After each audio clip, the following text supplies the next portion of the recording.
चिरंजी नारायण कर सांबादिक मातृभाषा सालेपुर देखंतु आमर सालेपुर सांबादिक बंधु माने आज एकाठी होकरी से दिगवंत सांबादिका शीला पट्टनायक जो अकाल वियोग है दुर्घटन आम आज श्रद्धांजलि सभा एठारे करिथिलु।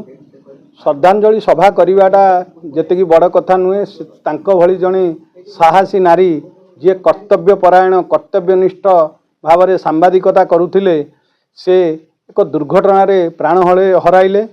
तेणु आमे आज यही सांबादिक बंधु माने राज्य सरकार पाखे दाबी करूँ तांको 10 लाख टंका आर्थिक सहायता दियंतु और तांकर परिवार तांकर जो छोट पिलाटी अच्छी तार केमिति शिक्षा तार से जीवन शैली केमिति बंचिब तार समस्त दायित्व सरकार आज नबा कथा। कारण जड़े सांबादिक जेतेले समाज क्षेत्र में काम करुच्ची से तार जीवन को सी आज उत्सर्ग कर देइचंती।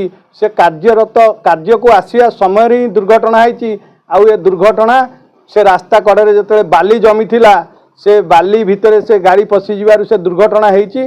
तेणु आर निरपेक्ष सरकार तदंत करंतु आ तांको विभिन्न प्रकार सहायता देबाको आमे दाबी करूछु। आज स्वर्गत शीला पट्टनायक अकाल वियोग आज आम सालेपुर अंचल कार्यरत वैद्युत और मुद्रित गणमाध्यम प्रतिनिधि पक्षर श्रद्धांजलि सभा करूँ।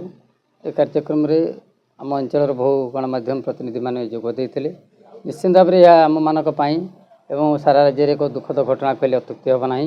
मु प्रथमतः स्वर्गत शीला पट्टनायक अमरात्मार सद्गति कामना करने सहित महाप्रभु जगन्नाथ बाबा साईनाथ निकट ये प्रार्थना करी तांकर परिवार को असीम साहस शक्ति एवं शक्ति जगातु। एथि सहित मु सरकार निकट निवेदन करी अनुरोध करी ये स्वर्गता शीला पट्टनायक मृत्यु पाई एक निरपेक्ष तदंत करा जाऊ। या सहित तांका परिवार को 10 लाख ऊर्ध्व टंका क्षतिपूरण करने सहित तांकर जो पिलाटी अच्छी से पिलाटर कि भाव में भल पाठ पढ़ो उच्च शिक्षा सरकार वहन करूँ।